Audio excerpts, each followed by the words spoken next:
Assalamualaikum warahmatullahi wabarakatuh. Hey mates, welcome back to my YouTube channel.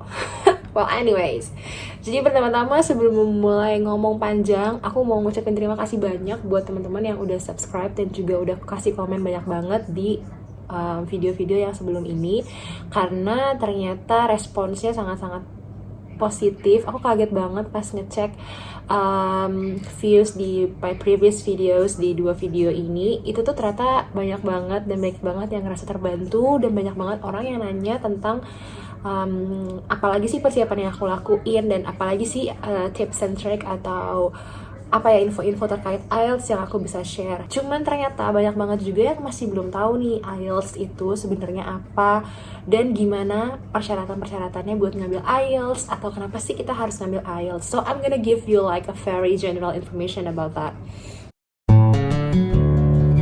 Jadi IELTS itu merupakan kependekan dari International English Language Testing System, yang mana IELTS sendiri itu adalah sistem tes bahasa Inggris internasional yang terpopuler di dunia untuk keperluan studi, bekerja, dan imigrasi. Ini aku juga sambil baca ya, bisa kalian cek juga di Google.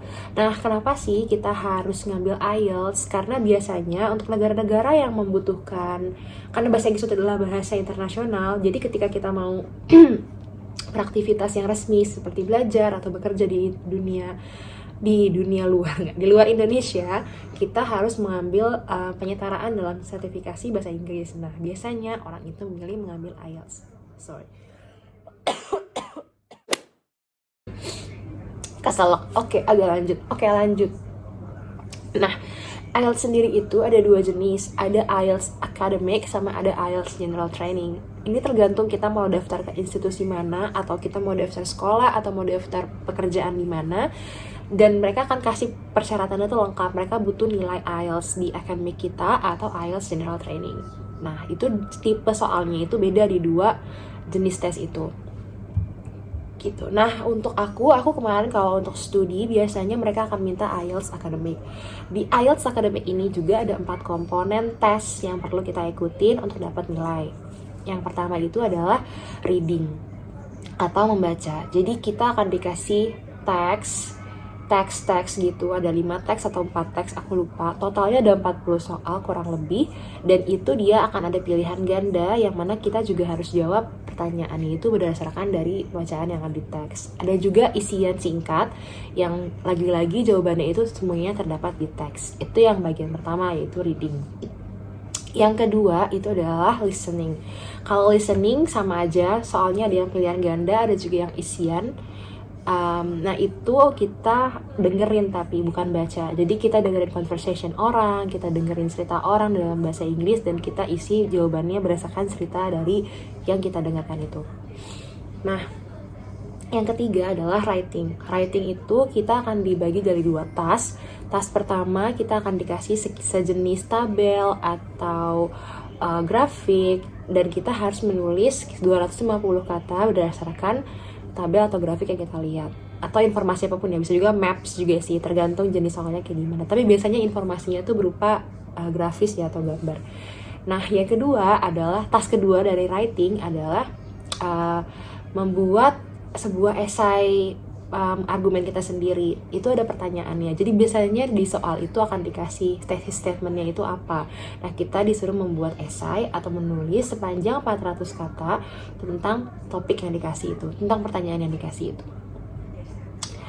Oke, dari keempat komponen nilai, satu lagi yang terakhir adalah speaking. Speaking itu adalah kita nanti bakalan ada interview sama interviewer, dan itu juga ada 3 sesi. Yang sesi pertama dari speaking itu kita akan tanya mengenai personal life lah ya, kurang lebih pertanyaan itu tentang personal life, jadi cukup gampang untuk kita jawab. Yang kedua, kita akan dikasih waktu sekitar 2 menit untuk menceritakan satu topik gitu. Misalnya tell me about the most important people in your life. Nah, itu satu topik. Dan habis itu kita akan ada masuk ke sesi 3 dari speaking, yaitu kita akan ditanya lebih dalam lagi terkait topik dari tes kedua, dari sesi kedua yang tadi kita udah jalanin di speaking itu tadi. Nah, dari 4 tes itu masing-masing itu skornya maksimal bisa sampai 9 atau 10. I don't know, I never heard about someone getting like 10 on every test. Mungkin orang bisa bantu koreksi ya nanti kalau ada yang tahu. Nah cuman yang aku tahu bisa sampai 9 nilainya. Nah itu adalah nilai sempurna gitu ya. Nilai sempurnanya either 9 atau 10, nanti mungkin mesti dicek lagi. Dan biasanya itu tergantung kita butuhnya nilainya berapa. Misalnya per komponennya ada, dan dari semua per komponen itu ada nilai masing-masing. Dari 4 komponen tadi, reading, listening, writing, sama speaking, itu masing-masing ada nilainya.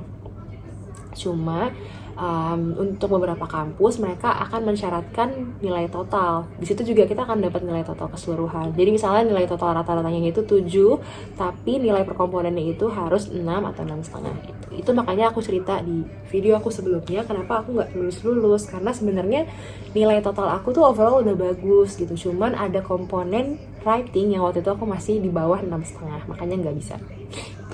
Gitu.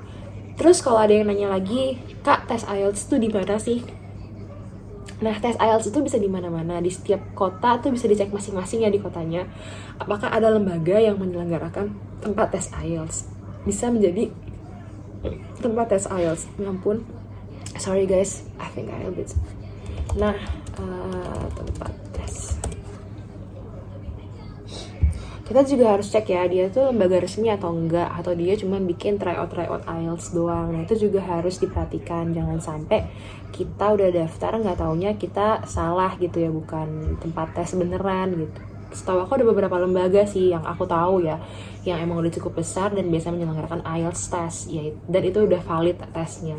Yang pertama itu di British Council, di IDP, di EALF, di Sun Education. Jadi itu coba dicek aja di beberapa tempat itu. Tapi teman-teman juga bisa searching lagi di internet lembaga resmi penyelenggara tes IELTS di kota teman-teman masing-masing gitu. Harga IELTS itu ngikutin harga dolar sih sebenarnya. Jadi dia harganya itu berdasarkan dolar. Biasanya itu, tapi kalau kita konversi sampai sekarang sih terakhir angkanya masih di sekitar 3 jutaan untuk satu kali tes gitu.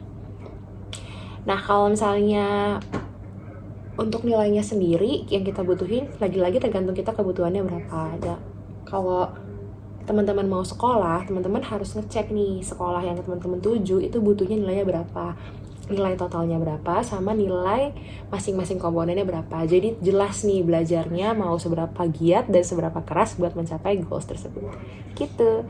Mungkin itu dulu kali ya buat first video after months. Like I think a lot of people are still considering to take IELTS test, because sebenarnya nggak cuma IELTS doang, teman-teman juga bisa lihat syarat bahasa Inggris lainnya itu. Selain kelengkapan bahasa Inggris lain itu, selain IELTS ada beberapa, misalnya ada TOEFL IBT, atau ada juga yang dia bisa, kalau misalnya kita ikut course English-nya mereka yang disediain sama kampus masing-masing ketika kita daftar. Nah segala opportunity, segala jenis English requirement yang mereka minta itu ada semua di website pendaftarannya atau di website kampus bisanya. Jadi jangan malas buat baca, itu sih kuncinya. Gitu aja sih paling informasi sementara ya. Nanti kalau misalnya ada info lagi aku bakalan bikinin next video biar gak kepanjangan.